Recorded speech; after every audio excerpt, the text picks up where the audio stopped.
Hello दोस्तों, स्वागत है आप सभी का आपके अपने YouTube channel M World Point में। आज आपके लिए प्रैक्टिस सेट नंबर 12 लेके आए हैं। तो चलिए शुरू करते हैं प्रैक्टिस सेट। देखिए क्वेश्चन है, 850 रुपये लागत वाली एक वस्तु पर क्रमानुसार 5% और 10% की छूट दी जाती है, तो उस वस्तु की वर्तमान लागत क्या हुई। देखिए दो छूटें दी जा रही हैं, 5% और 10% की। कितने रुपये पे? 850 रुपये पे। तो पहली छूट कितने परसेंट की है? 5% की। तो 5% की छूट के बाद विक्रय मूल्य कितना हो जाएगा? तो 850 का हम कितना निकाल देंगे?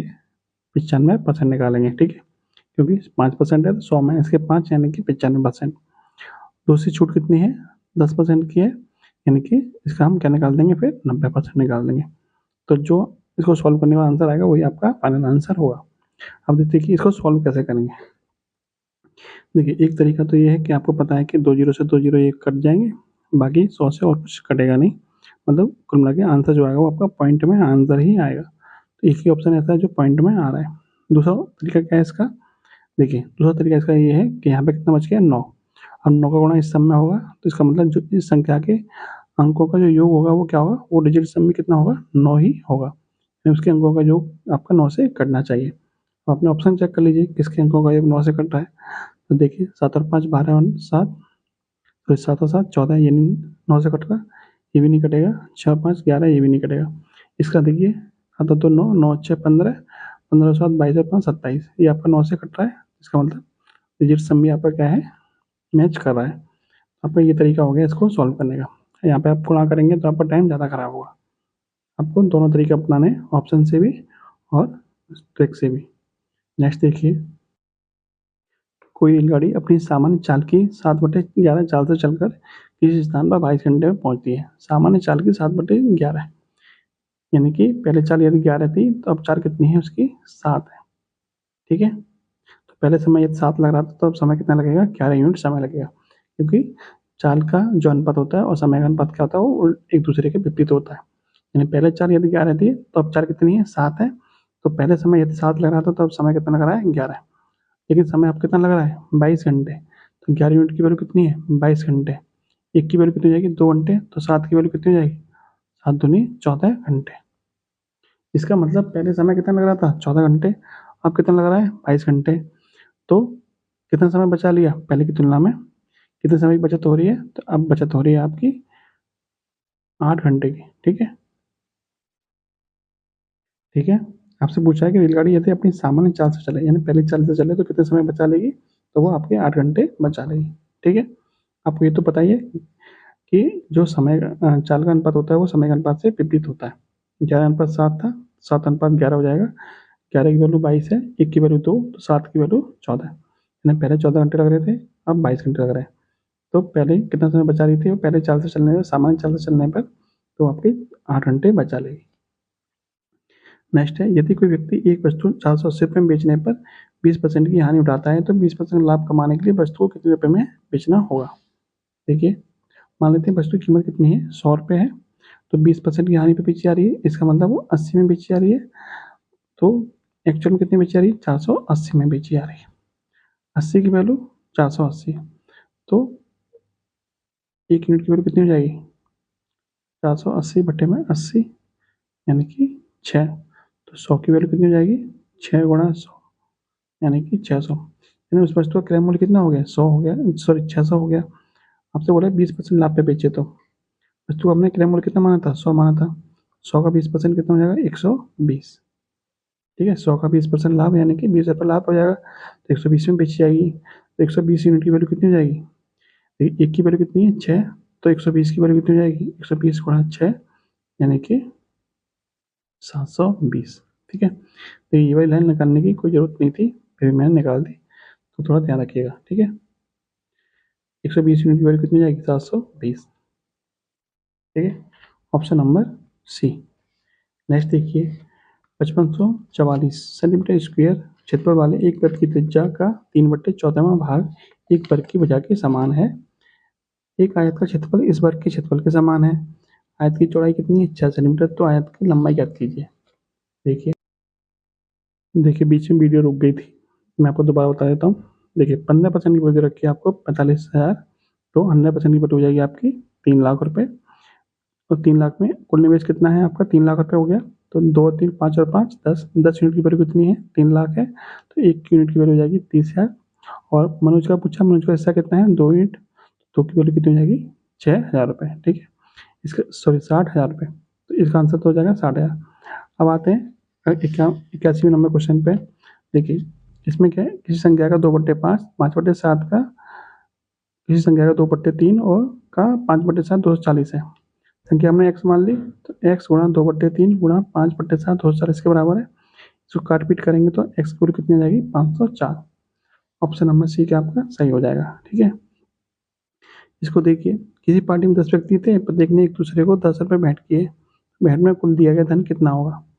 तो कुल एक दूसरे से कितनी बार मिले, उसके लिए फॉर्मूला होता है n इंटू एन माइनस के 1। n क्या है? n की वैल्यू व्यक्तियों की संख्या, यानी 10 गुणा 9 यानी कि 90, यानी 90 बार वो एक दूसरे से मिले थे। तो एक हर बार कितने रुपए दिए जा रहे हैं? 10 रुपये दिए जा रहे हैं। कुल मिला कितना धन दे दिया? तो 90 गुणा 10 यानी कि 900 रुपये उन्होंने बांट दिए। अब देखते हैं आगे का क्वेश्चन। देखिए क्या है, देखिए क्वेश्चन है, 2 अंकों की एक संख्या अपने अंकों के योग की 5 गुनी है। यदि संख्या में 9 जोड़ दिया जाए तो अंकों के स्थान परस्पर बदल जाते हैं। ठीक है, देखिए मान लेते हैं संख्या के इकाई का अंक कितना है? भाई, और दहाई का अंक कितना है? x है। तो संख्या हमारी कितनी हो जाएगी? 10x plus by. ठीक है, तो 10x प्लस के बाई, यानी जो संख्या है वो इसके अंकों का योग, यानी कि x प्लस बाई के कितना गुना है? तो 5 गुने के बराबर है। 2 अंकों की एक संख्या अपने अंकों के योग की 5 गुनी है। संख्या हमारी योग ये 5 गुने के बराबर है। अब देखिए 10x प्लस बाई बराबर 5x प्लस 5y हो जाएगा। ये 5x प्लस 5y। अब 5x इधर जाएगा तो 5x बचेगा जो कि 10x है, और बाई इधर जाएगा तो ये आपका 4y बच जाएगा। ठीक है, यहाँ से आपको x अपन बाई कितना मिल जाएगा? x अपन बाई मिल जाएगा 4/5। क्लियर, x अपन बाई कितना मिल जाएगा? 4/5। इसका मतलब x की वैल्यू कितनी है? 4, बाई की वैल्यू कितनी है? 5। तो हमारी संख्या कितनी हो जाएगी? संख्या हो जाएगी हमारी, आपसे पूछा क्या? अंकों का योग, तो अंकों का योग कितना हो जाएगा? x प्लस बाई, यानी कि 4 और 5 9, कितना हो जाएगा? 9। अंकों का योग पूछा था, अंकों का योग कितना आ गया? 9 आ गया। सिंपल सा। नेक्स्ट देखिए, एक परिवार के 4 सदस्यों की औसत आयु 32 वर्ष है। यदि एक व्यक्ति की आयु को शामिल किया जाता है तो औसत आयु 12.5% से बढ़ जाती है। तो व्यक्ति की आयु कितनी है?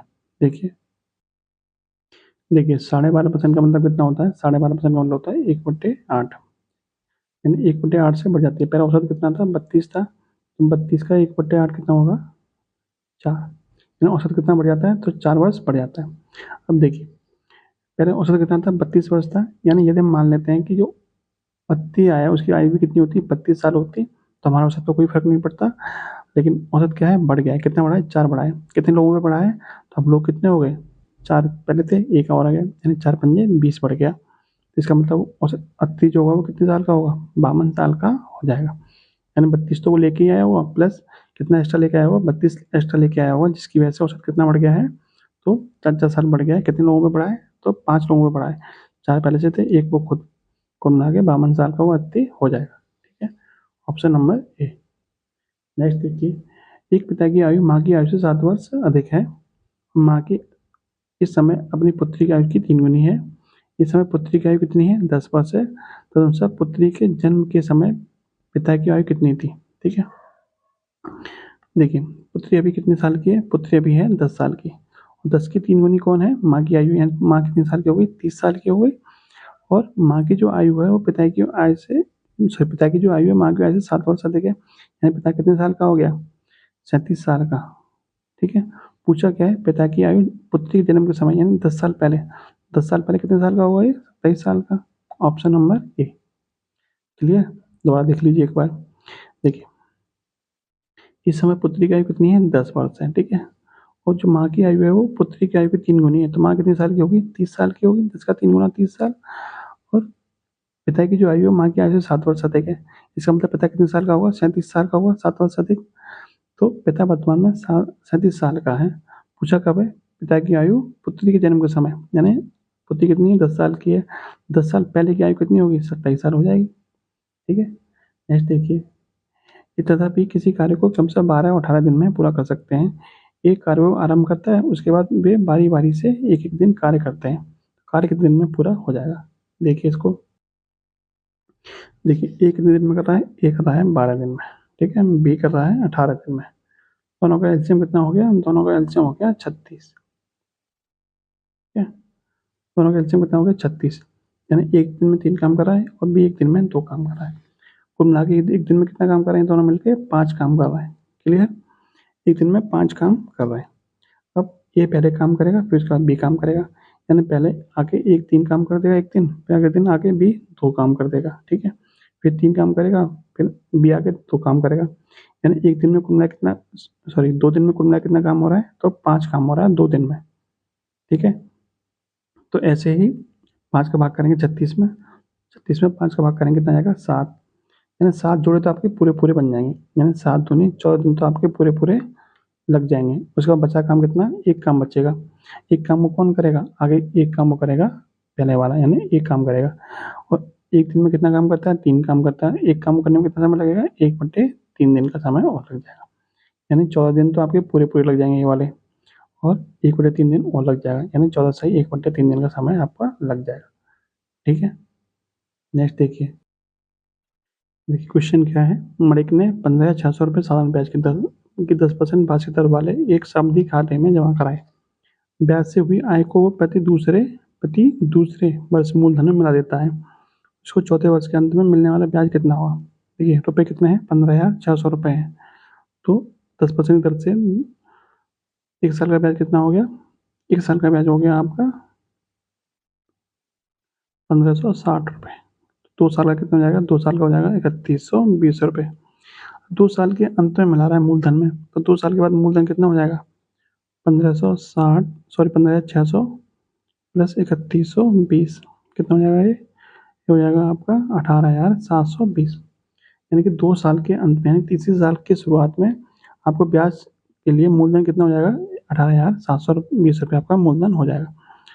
और चौथे साल के अंत में भी मूलधन कितना रहेगा? तो चौथे साल के अंत में भी आपका मूलधन इतना ही रहेगा। पूछा क्या? चौथे साल के अंत में कितना ब्याज मिलेगा? तो चौथे साल साल के लिए भी मूलधन कितना रहेगा आपका? यही रहेगा। लेकिन जब 5वें साल की बात होती है ना, तो 5वें साल में क्या होता है? चौथे साल के अंत में जो ब्याज मिलता, वो ब्याज क्या होता है? 5वें साल के लिए जुड़ जाता। तो चौथे साल के लिए तो मूलधन आपका यही रहेगा, ठीक है।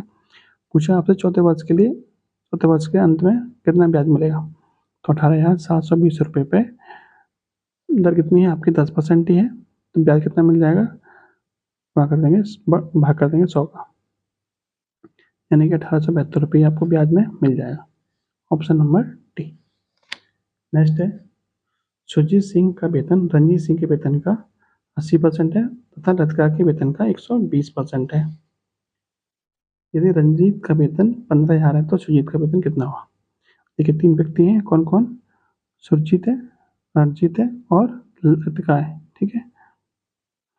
सुरजीत का वेतन रंजीत के वेतन का 80% है, ठीक है। इसको 100 मान लेते हैं तो ये 80 हो जाएगा।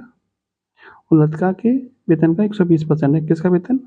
सुरजीत का वेतन रंजीत का 80% है और लतिका का 120% है। तो लतिका का वेतन कितना होगा? ये हो जाएगा आपका 200/3, ठीक है। ये कैसे निकलता है 200/3? ये मैं आपको पिछली वीडियो में बताया हुआ है, तो आप देख लेगा, ठीक है। देखिए, तो रणजीत का वेतन दे रखा है 15,000, यानी 100 यूनिट की वैल्यू कितनी दे रखी है? 15,000। तो देखिए, 100 यूनिट की वैल्यू दे रखी है आपको 15,000। पूछा किसका है? सुरजीत का। सुरजीत कौन सा है आपका? पहला वाला। 80 की वैल्यू पूछी है आपसे, तो 80 की वैल्यू कितनी हो जाएगी? 15,000 बटे में 100 गुणा 80। 2 जीरो से 2 जीरो खत्म। 15,000 इंटू 8 कितना होता है? 1500 इंटू 8 कितना होता है? 12,000। यानी कि जो आपका सुरजीत है उसको कितना वेतन मिलेगा? तो उसको मिलेगा 12,000, जो कि आपके ऑप्शन में नहीं है। तो ऑप्शन नंबर डी क्या हो जाएगा आपका सही आंसर, ठीक है। कितना मिलेगा इसको? 12,000 मिल जाएगा। क्लियर? अगला क्वेश्चन देखिए। देखिए, क्वेश्चन है, विराट के पास जो रकम थी उसका 40% वह धोनी को दे देता है। धोनी ने विराट से प्राप्त रकम का 1/4 भाग आर्यन को दे दिया। धोनी से मिली रकम में से 200 रुपये टैक्सी चालक को देने के बाद आर्यन के पास 600 रुपये बच गए। तो विराट के पास कितने रुपए थे?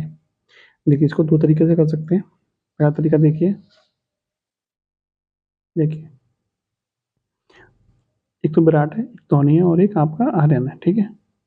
मान लेते हैं विराट के पास 100 रुपये थे तो 100 में से 40% धोनी को दे दिए, यानी 40 रुपये धोनी को दे दिए। धोनी ने जो रकम मिली थी उसका 1/4 भाग आर्यन को दे दिया। आर्यन को कितना दिया होगा? 1/4 यानी कि 10 रुपये दे दिए होंगे। इसको 100x मान लीजिए, ठीक है। इसको 40x हो जाएगा, ये आपका 10x हो जाएगा। क्लियर? अब जो आर्यन के पास रुपए थे उसमें से 200 रुपये टैक्सी चालक को देने के बाद भी आर्यन के पास 600 रुपये बच गए, ठीक है। यानी कि 10x में से यदि हम 200 रुपये घटा दें तो आर्यन के पास कितने रुपये बच रहे हैं? तो आर्यन के पास बच रहे हैं 600 रुपये। यानी कि 10x माइनस के 200 बराबर 600। तो 10x बराबर कितना मिल जाएगा? 200 से जाएगा तो 800 हो जाएगा। एक्स की वैल्यू हमें कितनी मिल जाएगी? 800/10 यानी कि 80। एक्स की वैल्यू 80 है तो 100x की वैल्यू कितनी हो जाएगी? 100x की वैल्यू 100 गुणा 80 यानी कि 8000। यानी कि विराट के पास में कितने रुपए थे? तो विराट के पास में 8000 रुपये थे, ठीक है। एक तरीका तो ये हो गया। दूसरा तरीका देखिए। दूसरा तरीका इसमें यह है कि इसको सवाल को उल्टे तरीके से करिए। कैसे? देखिए देखिए, धोनी से मिली रकम में से 200 रुपये टैक्सी चालक को देने के बाद भी आर्यन के पास में कितने रुपये बचे? 600 रुपये बचे। 200 रुपये देने के बाद में आर्यन के पास में 600 रुपये बचे। इसका मतलब आर्यन के पास में कितने रुपये होंगे? तो 600 + 200 800 रुपये रहे होंगे, ठीक है। आर्यन के पास में कितने रुपये रहे होंगे? 800 रुपये रहे होंगे। कब? जब 200 रुपये देने के बाद में भी 600 रुपये उसके पास बच गए। तो इसका मतलब धोनी ने उसे कितने रुपये दिए होंगे? 1/4 भाग यानी 800 रुपये दिए होंगे। तो 1/4 भाग की वैल्यू कितनी है? 1/4 भाग की वैल्यू कितनी है? 800। एक की वैल्यू कितनी है? 3200 हो जाएगी। और ये 3200 किसके पास होंगे? ये धोनी के पास होंगे। धोनी को कितना मिला था? 40% मिला था। यानी कि 40% की वैल्यू कितनी है? 3200। तो 100% की वैल्यू कितनी हो जाएगी? 3200/40 गुणा 100। 40 से कटेगा आपका 80 बार। 80 × 100 × 1000 8000, ठीक है। दोनों तरीके से कर सकते हो, आपको जो ठीक लगे। नेक्स्ट देखिए। किसी एक संख्या के 5% और दूसरी संख्या के 4% का योग पहली संख्या के 6% और दूसरी संख्या के 8% के योग का 2/3 है। तो पहली संख्या का दूसरी संख्या से अनुपात बताइए। मान लेते हैं एक संख्या हमारी x है और एक आपकी पाई है, ठीक है। कह रहा है कि एक संख्या का 5% तो x का 5% और दूसरी की 4% का योग और बाई के 4% का योग किसके बराबर है? ये आपका बराबर है किसके? पहली संख्या के 6% यानी x का 6% और दूसरे के 8% यानी बाई के 8% के 2/3 के बराबर है, ठीक है। 2/3। बस इसको सॉल्व करना है। 100 का अनुपात निकाल लेना है। देखिए बट्टे में 100 है तो ये तो 100 कट जाएगा आपका। और देखिए कितना हो जाएगा? 5x हो जाएगा। ये आपका 4y हो जाएगा। ये आपका 6x और ये आपका 8y। बाहर कितना है आपका? 2/3 है। क्लियर? आगे देखिए 3 बटे में इधर गुणा हो जाएगा। 3 पंजे 15x प्लस 4 12y बराबर ये कितना हो जाएगा आपका? 6x प्लस के 8y। बाहर कितना है आपका? 2 भी है, अभी आपका बचा हुआ है, ठीक है। तो ये हो जाएगा आपका 15x प्लस के 12y बराबर 6 दूनी 12x प्लस के 16y। 12x को इधर लाएंगे, 15x में से घटाएंगे तो कितना बचेगा? 3x बचेगा। 12y इधर जाएगा तो ये 4y बचेगा, ठीक है। तो यहाँ से x/y कितना मिल जाएगा? x/y बराबर 4/3 यानी x/y बराबर कितना मिल जाएगा? 4/3, ठीक है। Option number D. नेक्स्ट है दो संख्याओं के बीच में 5/4 का अनुपात है। यदि पहली संख्या के 40% का मान 12 है तो दूसरी संख्या का 50% कितना होगा? देखिए दो संख्या है आपकी 5/4 में है। एक को मान लेते हैं हम 5x, दूसरी को मान लेते हैं हम 4x। अब पहली का 40% का मान कितना है? 12 है। यानी कि 5x का 40% किसके बराबर है? तो 12 के बराबर है। देखिए 20 से 2 बार, 20 से 5 बार, 5 से कट जाएगा ये बार, 2 से कटेगा आपका 6 बार। एक्स की वैल्यू कितनी आ गई आपकी? 6। एक्स की वैल्यू 6 है तो 5x की वैल्यू कितनी जाएगी? 30। और 4x की वैल्यू कितनी जाएगी? 4×6 24, ठीक है। यानी पहली संख्या आपकी 30 होगी, दूसरी संख्या आपकी 24 होगी। पूछा क्या दूसरी संख्या का 50%, यानी कि 24 का 50% कितना हो जाएगा, 1/2 यानी कि 12, यानी कि दूसरी संख्या का 50% कितना हो गया, 12 हो गया। Option number A. नेक्स्ट देखिए, एन के किसी पूर्णांक मान के लिए 3 की power 2n plus 9n plus 5 को 3 से भाग दिए जाने पर शेषफल क्या प्राप्त होगा। देखते हैं इसको। देखिए एन की हम कुछ भी वैल्यू रखें, जैसे हम यहाँ कितना दे रखा है, 3 की पावर 2n दे रखा है, यहाँ आपका 9n दे रखा है, यहाँ आपका 5 दे रखा है। इसमें हम 3 से भाग करेंगे तो शेषफल कितना आएगा, ये आपसे पूछा है। तो देखिए एन की हम कुछ भी वैल्यू रखेंगे तो ये तो आपका 3 से कटेगा ही कटेगा। एक भी रखेंगे 3 की पावर 2 हो जाएगा 9, ये 3 से कटेगा ही कटेगा। एन की पावर हम 1 रखेंगे, एन की वैल्यू 1 रखेंगे तभी ये 9 बचेगा, तो ये भी हमारा 3 से कटेगा ही कटेगा, ये भी कटेगा। बचेगा कितना, बचेगा सिर्फ ये 5 बचेगा। तो जब हम 5 में 3 से भाग करेंगे शेषफल कितना आएगा, 2 शेषफल आएगा बस। तो देखिए एन की भी हम कुछ भी वैल्यू रखेंगे तो ये दोनों वैल्यू तो आपकी कट जाएंगी, ठीक है, चाहे कितनी भी बार कटेंगे लेकिन आपकी कटेंगी पूरी पूरी। बचेगा सिर्फ कितना, सिर्फ 5 बचेगा। तो 5 को जब हम 3 से भाग करेंगे शेषफल कितना आएगा, 2, ठीक है। नेक्स्ट देखिए 28 और 42 की लासा और मासा किस अनुपात में है। तो देखिए 28 और 42 का जो लासा होता है वो कितना होता है, तो 84 होता है। मासा कितना होता है, तो 14 होता है, ठीक है। अनुपात कितना हो गया, 6:1, ठीक है। Option number A. नेक्स्ट देखिए, देखिए ये ग्राफ देख लीजिए। देखा आरेख है, किसी कंपनी की 2001 से लेकर 10 के दौरान बिक्री के आंकड़ों को दर्शाता है। आरेख का अध्ययन करें, प्रश्न का उत्तर दें। देखिए ये आपका क्या दे रखा है, आरेख दे रखा है। नीचे देखिए आपके पास दे रखी है 2001 से लेकर 2010 तक। फिर आपकी बिक्री दे रखी है करोड़ों में, ठीक है। जो क्वेश्चन है वो अगले पेज पे है, तो इसलिए आप इस ग्राफ को ढंग से देख लीजिए। फिर अगले पेज पे पहुंचते हैं। देखिए देखिए पहला क्वेश्चन है, वर्ष 2006 में बिक्री की तुलना में वर्ष 2008 में बिक्री में कितने % की कमी आई है। 2006 में बिक्री कितनी थी, तो 6 थी। 2008 में कितनी है, तो 5 है। कितनी कमी आई है, 1 की कमी आई है। किसकी तुलना में, 2006 की तुलना में। 1 की कमी कितने पे, 6 पे, गुणा कर देंगे 100 का, कितना हो जाएगा ये आपका 16 सही 2/3%, ठीक है। Option number C. नेक्स्ट देखिए, वर्ष 2002 में बिक्री का वर्ष 2007 में बिक्री के साथ अनुपात क्या है। 2002 में बिक्री का 2007 में बिक्री के साथ अनुपात क्या है। 2002 में बिक्री कितनी थी, वो थी आपकी 2। 2002 में थी 2 और 2007 में कितनी है, 6। अनुपात कितना हो जाएगा, 1:3, ठीक है। Option number B. नेक्स्ट देखिए, 2003 से लेकर 2007 की अवधि के दौरान कंपनी की औसत बिक्री कितनी है। 2003 से 2007 के दौरान कंपनी बिक्री कितनी है, कुल बिक्री बटे में वर्षों की संख्या। कुल बिक्री कितनी है वो देखिए, 3, 7, 10, 6, 6। यानी 2003 में आपकी 3 थी, 7 में 4 में 7 थी, 5 में 10 थी, 6 में 6 थी और 7 में भी 6 थी। कुल मिला के बिक्री कितनी हो गई आपकी, ये हो गई आपकी 7 और 3 10 और 10, सॉरी जो 4 है उसमें कितनी है, उसमें आपकी 4 है, ठीक है। 4 और 3 7 और 10 17, 17 और 12 29। कुल मिला के बिक्री होगी 29। औसत निकालना है तो संख्या कितनी है, 1 2 3 4 5, 5 से भाग कर देंगे। 29/5 कितना होता है, 5.8। Option number A.